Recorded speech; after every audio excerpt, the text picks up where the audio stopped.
Thank you. Okay. So yeah, so in this fourth lecture, following Ali's lecture, especially on invariance principle, we are going now to make a connection with this notion of strong positive recurrence that we introduced with Sylvain Crovisier and Omri Sarig to study surface diffeomorphism, but we'll see that it is also relevant to partial hyperbolic systems. Okay, so the goal will be to show exponential mixing for the MME or for SRBs or for equilibrium states. Okay, and today in the setting of partial hyperbolicity. Okay, and so the typical setting will be, as I said, partially hyperbolic with some, so you have your uniformly contracting, uniformly expanding bundles. And then in the middle, of course, we'll need some control on the exponents. Okay, and there, so the plan for today is to explain how you can characterize a strong positive recurrence or SPR just from the Lyapunov exponents. Okay, because this is in some sense natural, and this is also what we have. Then we'll see examples with center dimension 1. And for this, we will heavily use the results that Ali explained yesterday, especially the invariance principle. Then we will shift to U-Gibbs measures, okay, and to mostly expanding, mostly contracting diffeomorphism. Okay, and so that's the plan. Okay, so we change for some time. Okay, so let me just recall definitions of thermodynamical formalism. You have some function that you call the potential. Okay, and then once you have this function, you can define the pressure for invariant measures. Okay, just the sum of the entropy and the average of the potential. And then the topological entropy or the soup entropy, I just want to define it by taking the soup. Okay, we know that in good setting, like if phi is continuous, then this is an M compact, and then this is a really a topological expression. Okay, and we'll be interested in equilibrium measures, okay, those that achieve this supremum. Okay, when we have, so we have Osseledet's theorem, as soon as we have, let's say, a C1 diffeo on a compact manifold, and this will, the Osseledet's theorem gives us Lyapunov exponents at almost every point. Here, almost every means almost every, so measure of subset of full measure with respect to any invariant probability measure. Okay, so we have exponents. Here it's convenient for me to repeat them according to multiplicity. Okay, and then this is the notion of SPR that I'm trying to sell you. Okay, I will copy. So this is SPR with respect to a potential. Phi is your potential. So a diffeomorphism is SPR if you have some uniform bound on the exponent. And then if you take any sequence of ergodic measures which converge, okay, sorry, but you can just assume it converges weakly to something. The important thing is that the pressure, so I forgot how I called it. This way goes to the maximum.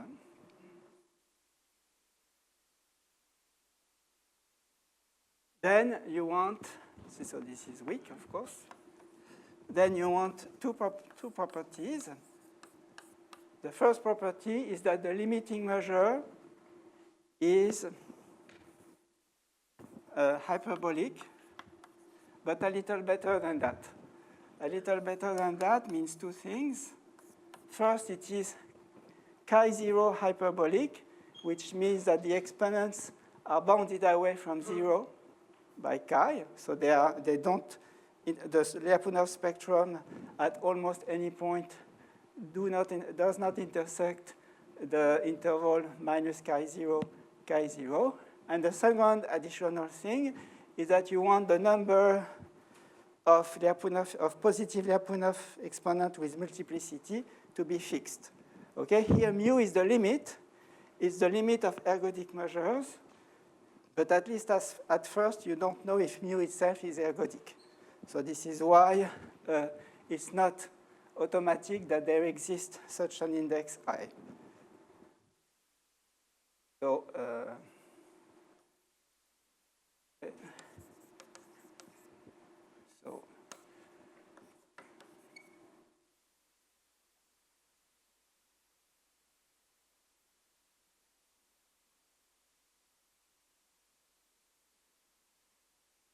and the second one is the convergence of the sum of the positive exponents.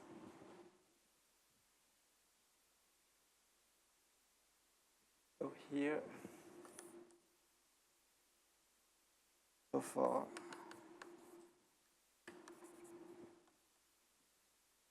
equal to the same for the limit.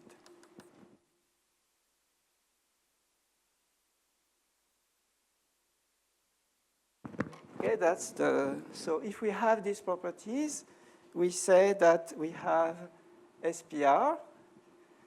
Okay, let me motivate a bit why this could be a kind of intermediate hyperbolic assumption between uniform, like Anosov-Smale hyperbolicity and Piecine hyperbolicity.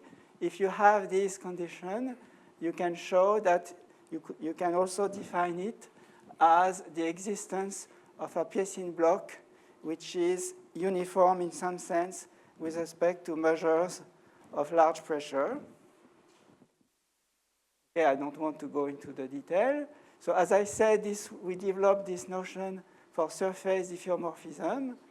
Okay, on surfaces, the first point, okay, let's say for C-infinity surfaces, the first point is obvious because by a theorem of Newhouse, the limit mu will be MME. Therefore, by Ruelle-Margulis inequality, it will have exactly index 1 with entropy bounded away with exponents bounded away from 0 by the entropy.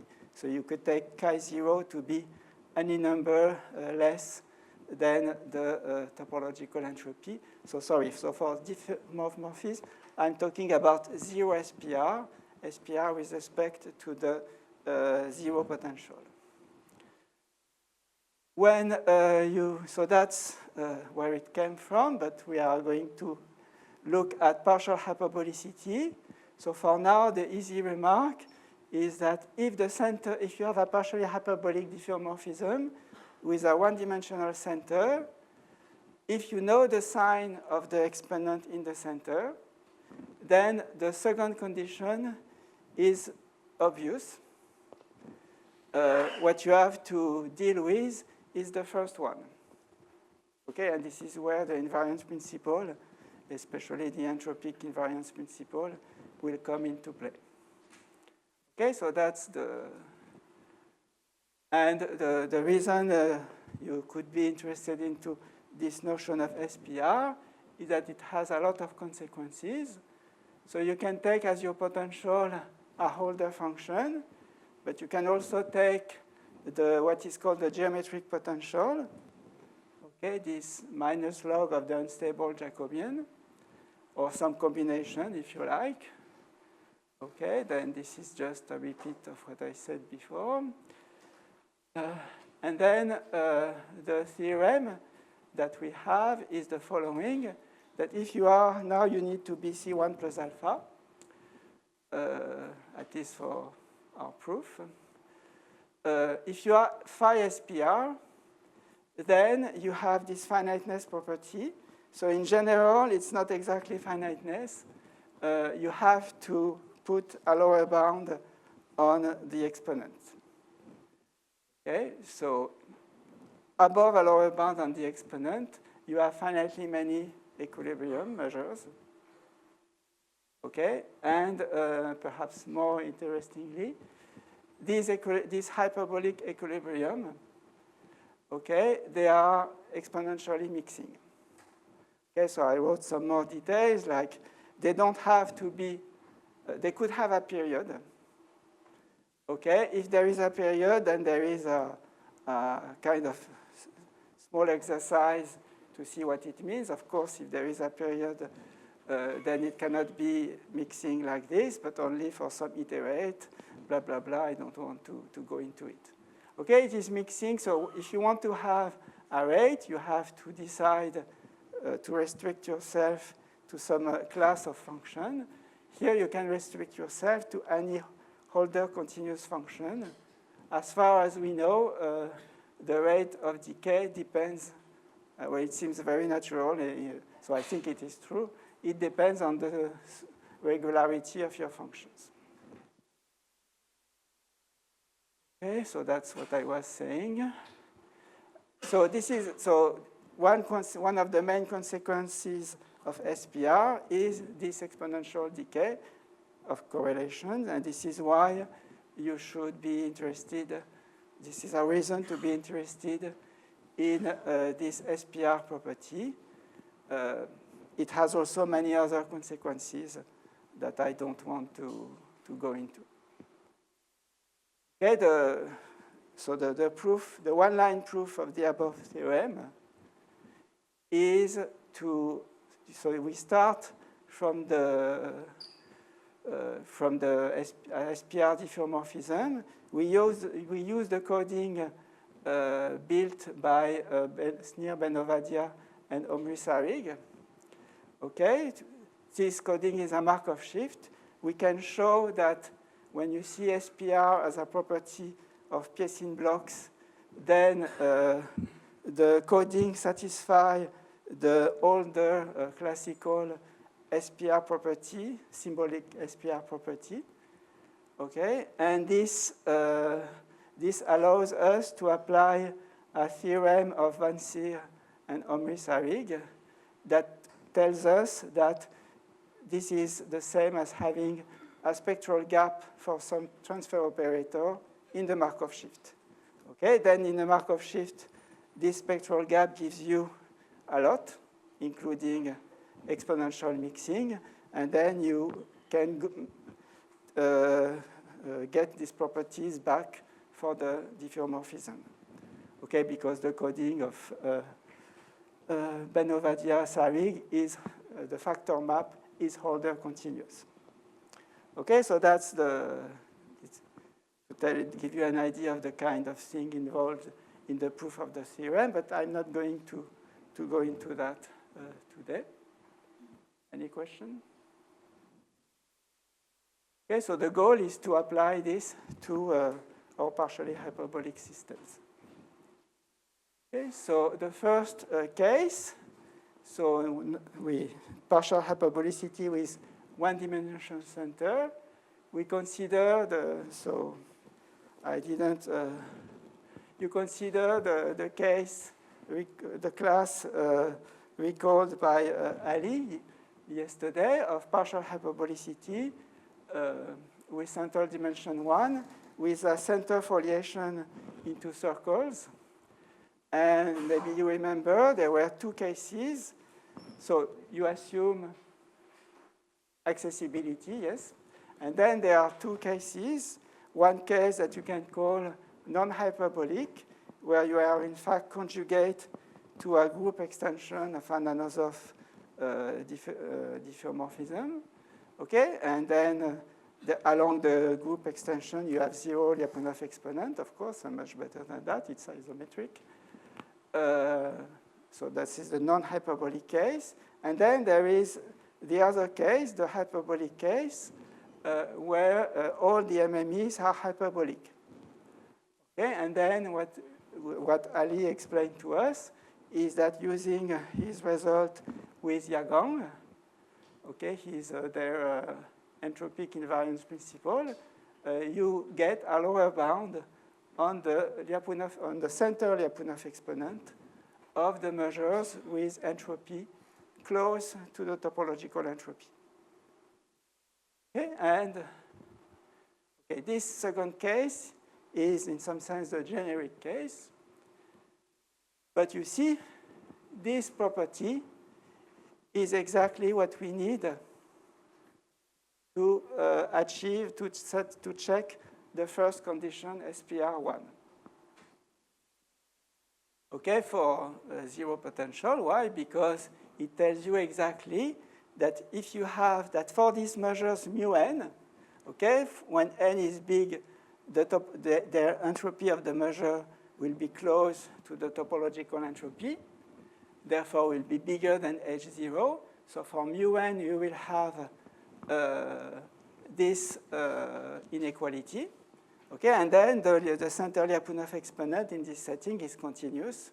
So this inequality passes to the limit, and you obtain SPR1. SPR2 is completely obvious for the same reason that it's one-dimensional center. So the consequence of these remarks, where you don't, is that just using the hard work of Ali and Yagang, we get that these diffeomorphisms are SPR, and therefore their MMEs are exponentially mixing up to their possible period. Okay, this is what I was saying.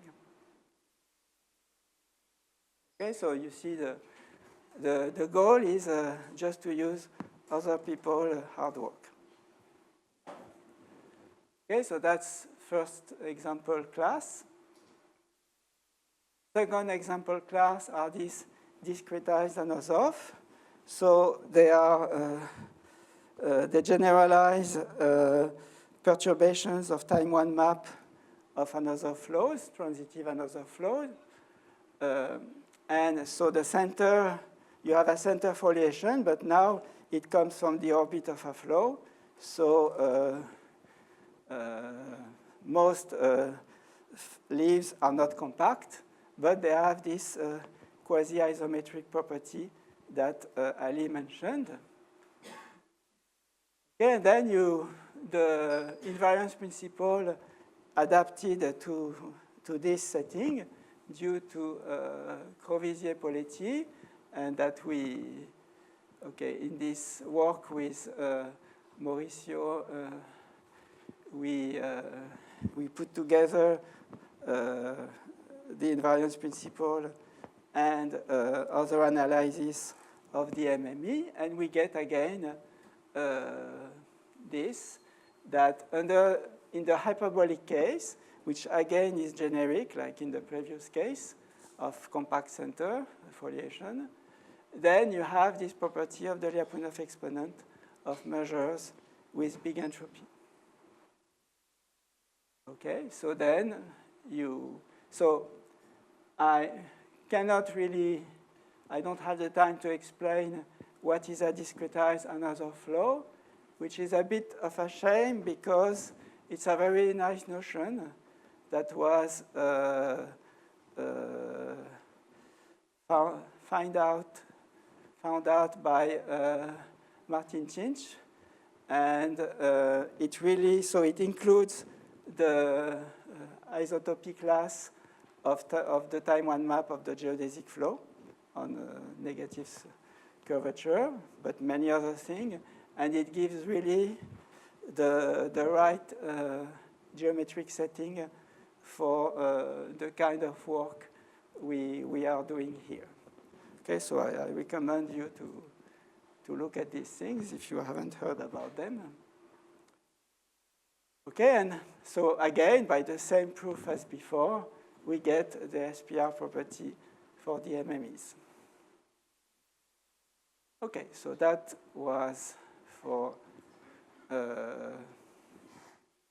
partial hyperbolic with one-dimensional center. Now so now in this part we are going to introduce geometric unstable pressure. Okay, so we have our partially hyperbolic diffeomorphism. We no longer assume the center to be one-dimensional. Okay, you have the strong unstable foliation, WUU, which is tangent to EU, which maybe I should have called EUU. But, okay. And we recall that, we remember that we have the notion of SRB measure, so absolutely continuous along the Piécine strong unstable foliation with respect to the measure itself, okay, and the notion of hyperbolicity. Okay, so a classical fact, I don't know, I think it appears in a paper by Pugh and Schub, but maybe it was known before, it was observed before, is that if you have an SRB measure, well, in general, it can fail to be physical, that is to have a basin with positive Lebesgue measure. But to ensure that it is a physical measure, you just need ergodicity and hyperbolicity. Okay, and the proof is essentially just the fact that the Piécine stable foliation define absolutely continuous holonomies. Okay, so that's, let's continue our review. The geometric potential is minus the sum of the, well, I don't know why I wrote it like this. Okay, it should be the unstable Jacobian along the oscillated space corresponding to the positive Lyapunov exponent. So what we care about is the integral. So the integral will be the same, but still.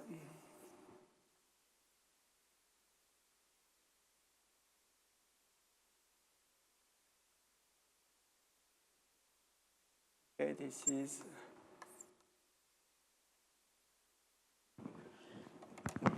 So related to positive exponents. Okay, then once you have the geometric potential, you have the geometric pressure. Okay, and you can rewrite the inequalities we discussed in lecture 1 that are well known in terms of this geometric pressure. Ruelle inequality is the statement that the geometric pressure is non-positive. Okay, and Le Drapier-Yang tells you that in full generality, it can reach the equality exactly for SRB measure. So measures that are absolutely continuous along their Piécine unstable foliation.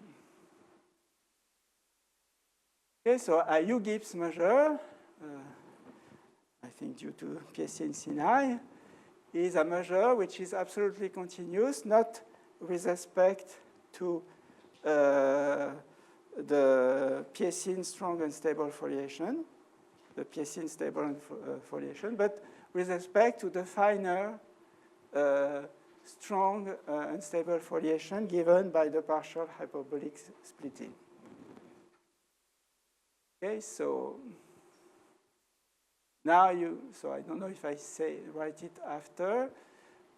So an SRB measure will be U-Gibbs, but the opposite is not true. I mean, we'll see another reason for that. So the unstable geometric potential is the same, but now instead of looking at the positive exponent, I mean the oscillated spaces for positive exponent, you look at the splitting, partial hyperbolic splitting, and then you do your thing. Okay, so as I said, it's the same when you integrate. Okay, and then you define the topological pressure, unstable pressure, just by taking the soup. So we saw that there is a topological expression for that, but it's not really going to help us here. Okay, so this is what was on the previous slide. Okay, now a big difference, maybe the motivation to study these U-Gibbs states or U-Gibbs measures is that as soon as you have partial hyperbolicity with a non-zero strong and stable bundle, then you have U-Gibbs measures. Okay? And the proof is, one proof is just to put some measure along a smooth disk and push it. Okay, that's again the fact that along this strong and stable foliation, it's very similar to an expanding map. Okay, so now we want to apply this to a class of partial hyperbolic diffeomorphism with a big center. So this will be the mostly contracting diffeomorphism and the mostly expanding diffeomorphism. So in principle, you can look at them in the C1 case, but soon we'll need C1 plus alpha. Okay, the Gibbs U is a notation for the set of Gibbs U measures. Okay, we saw that by a theorem of Yagang, the unstable entropy is upper semi-continuous as a function of the measure, and therefore the set of measures that achieve the supremum is compact. Okay, and we know it's a compact non-empty set, and the supremum is 0 because there exists a U-Gibbs measure. Okay, in principle, equilibrium states for the geometric potential, for the unstable geometric potential, you could imagine that in some case, you don't reach 0. Okay, Sinai tells you, no, you always reach 0. Okay, so this key Ci mu are the center Lyapunov, the part of the Lyapunov spectrum in the center. Okay, now we say, following Yagang and work also of Anderson-Vasquez, that F is mostly contracting if for any U-Gibbs states, almost everywhere with respect to the measure, the center exponents are all negative. Okay, and we say mostly expanding in the case where you have all center exponent positive. Okay, so I don't know. So these notions are due to two very influential papers by Bonatti-Viana for the mostly contracting and Alves-Bonatti-Viana for the mostly expanding. Okay, papers of 2000. Okay, the definitions are a bit different, and throughout the literature, people have tried to get definition as general or as nice as they could. So I will not discuss that. You should just be aware that you have to be careful about the precise definition when you see someone, some guy, talking about these notions. Okay, so at some point, one should care about these differences. Okay, we are going to not to talk about them. Okay, and I would like to say that so Tsao, Mi, and Yagang have recently considered a larger class of diffeomorphism that include both.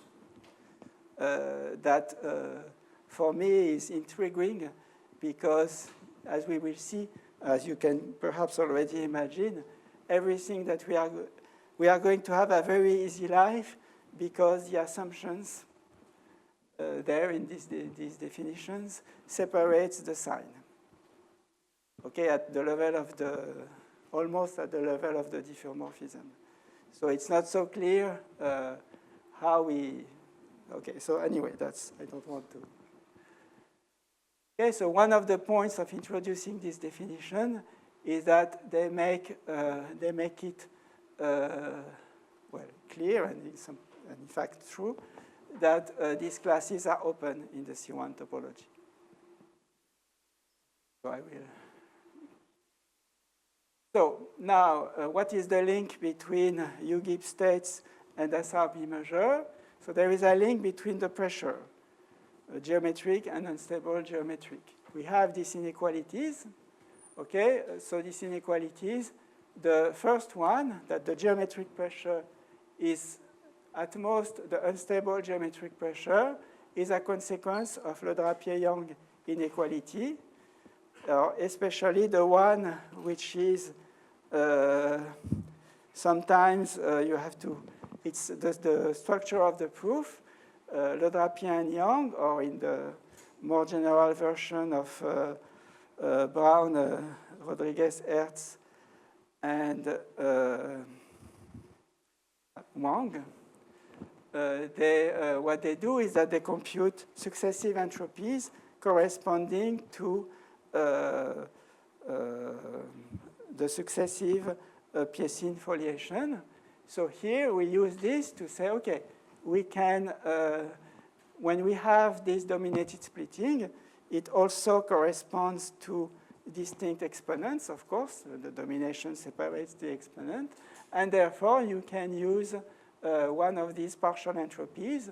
And when you apply it, you get that the increase in entropy when you go from the strong unstable foliation to the Piécine unstable foliation, where you see the full entropy, is exactly bounded by the sum of the positive center exponent.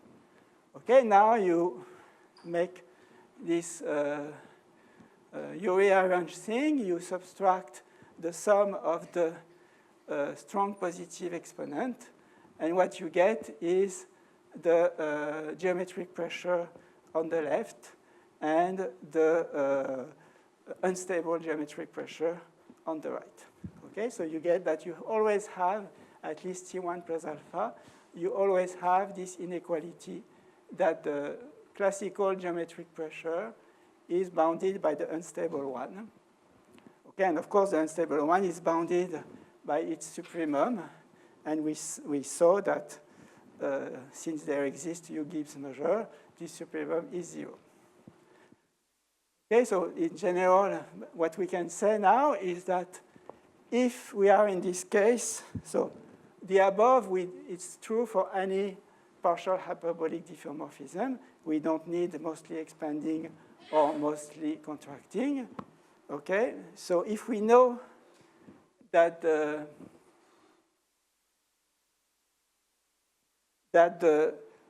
geometric pressure itself as supremum 0, then you see that we immediately get from these inequalities that if we have a sequence of measures, this is what we have in mind, of course, converging so that the geometric pressure converge to the supremum of the geometric pressure.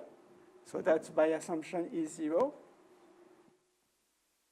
Then we will have the same for the unstable geometric pressure. Just as a consequence of the inequality, it will be also forced to converge to 0, which means by the upper semi-continuity of the unstable pressure due to Yagang, that this, the limit must have 0 unstable pressure, 0 unstable geometric pressure, which is exactly to say that the limit is a U-Gibbs measure. Okay, and you see now why I'm interested in this. Of course, this is what I want to check.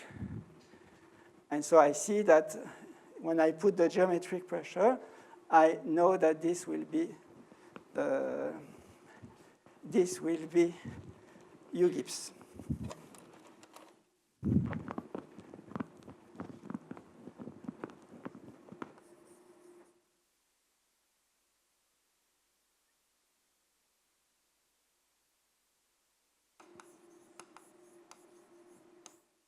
this is assuming that the topological geometric pressure is 0. Okay, so now why is it 0 in our setting? Okay, so in the mostly contracting case, it's kind of obvious, or at least it's an immediate consequence of Piesin-Sinai construction of unstable of U-Gibbs states, just because since all the exponents in the center are negative, then the Piesin unstable foliation just coincide with the strong unstable foliation. Therefore, it's just a tautology that U-Gibbs are SRB. Okay, so you get 0. You get a measure with 0 geometric pressure, and since the maximum cannot be more than 0 by a real inequality, this is done. In the mostly expanding case, I don't know of a real simple proof, but but I just can call Christian, and he tells me, yes, of course, there exists an SRB measure. Okay, but this is so. Okay, I like very much the result of Christian, but I would like to dispense from Christian, but I have not succeeded. Okay, so you get in both cases, for different reasons, or at least reasons that for now seems to me seems different, you get this assumption, you satisfy this previous assumption of 0 topological geometric pressure. So mostly contracting, mostly expanding.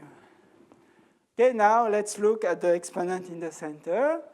So one can do a very classical thing that was used in these works that I alluded to of Yang, Niels, Carlos. You can look at the maximum exponent along the center, and classically it is given by subactivity, by Kingman's ergodic theorem, by this infimum. Okay, this is an infimum of the integral of some continuous function. So it's a continuous function of the measure in the weak topology by definition. You have an infimum of continuous function. It is upper semi-continuous. Okay, clear? The minimum exponent is the same. Then it's lower semi-continuous. So immediately, when you use that and you combine with the fact,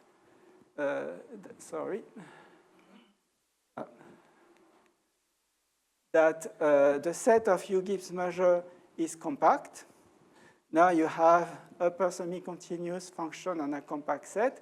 Therefore, its maximum is achieved. This tells you the first thing, that in the mostly contracting case, you have a uniform upper bound on the exponent, a uniform negative upper bound, and same reasoning.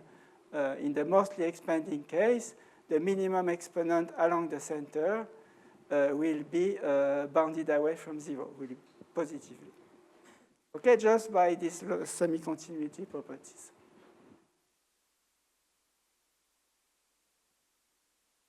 Okay, and now what we can get from that is that any diffeomorphism in these two classes is, for these rather simple reasons, SPR with respect to the geometric potential. Why? We just look at the definition. No. We look at the definition, okay, and we say, okay, we need, let's consider the mostly expanding case, for instance. Okay, in the mostly expanding case, the exponent along the center are positive. So, okay, we have our sequence of measures with geometric pressure going to the supremum, which is 0. as we discussed, this implies that the unstable geometric, that the limit is U Gibbs. Since the limit is U Gibbs, we know that, okay, we need to have a lower bound for the positive exponent. Okay, but okay, so here in the mostly expanding case, the positive exponent are exactly those in the strong unstable, of course, and in the center by the definition that I have chosen of mostly expanding. Okay, so this mu will just be the sum of the dimension of the unstable plus the dimension of the center.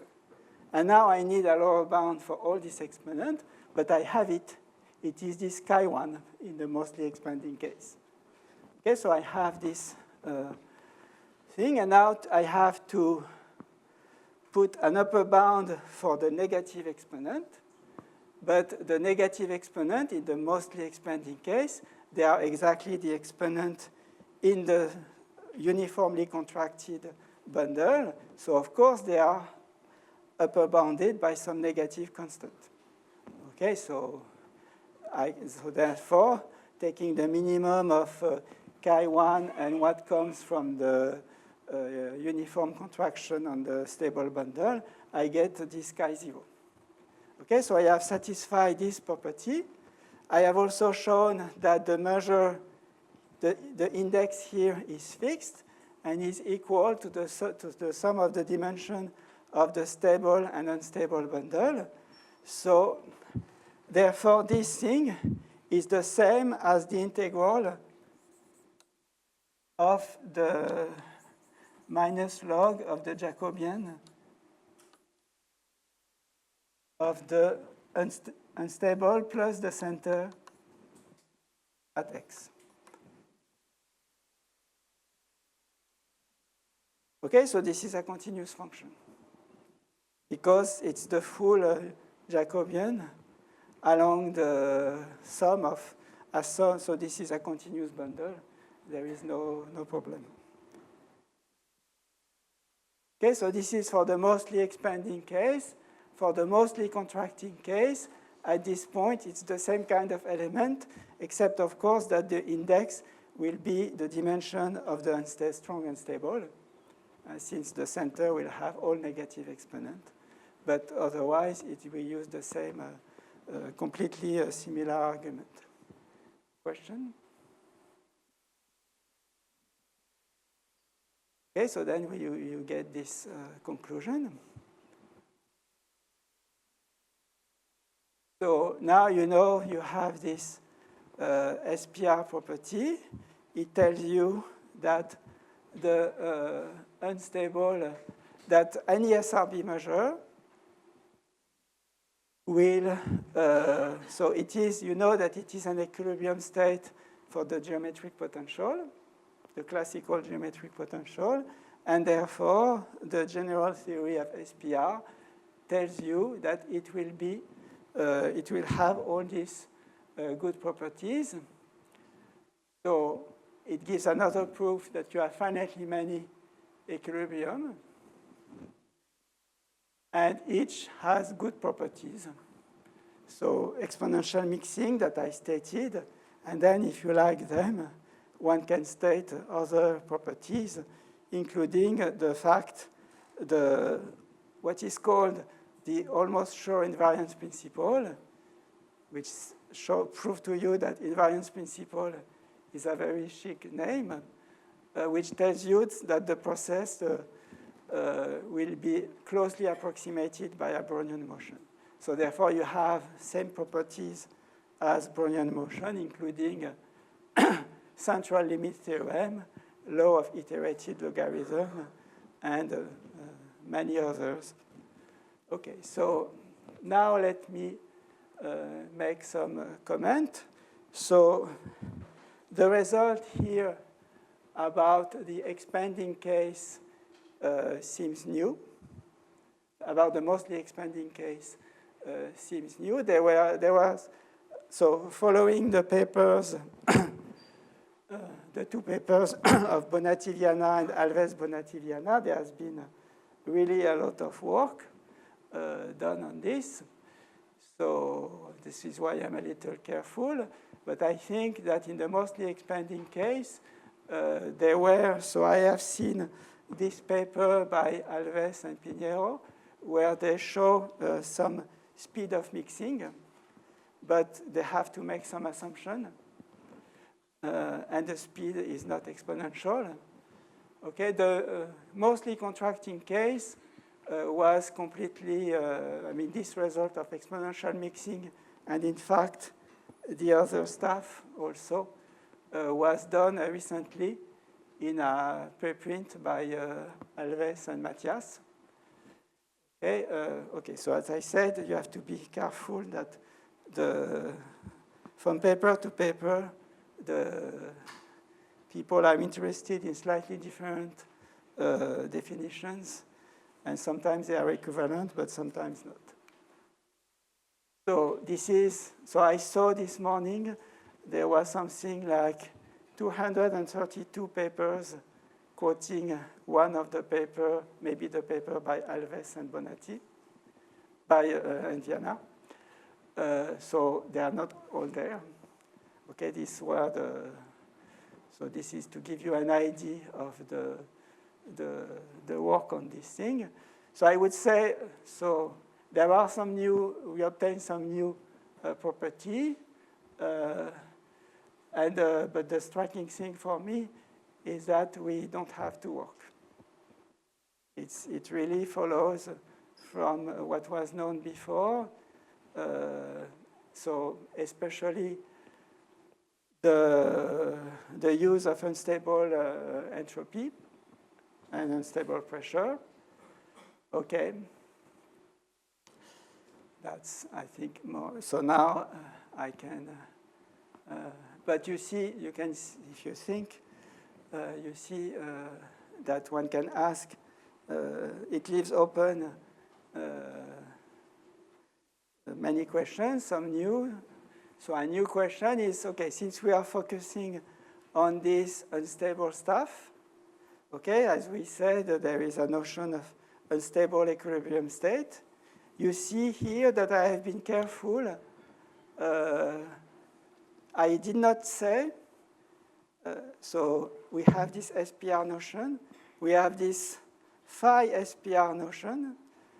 At some point, I was very, very tempted to introduce unstable phi SPR notion, okay, which you define then when this definition was in fact, the proof I gave for the geometric SPR, including a proof of what you could imagine to be unstable geometric SPR.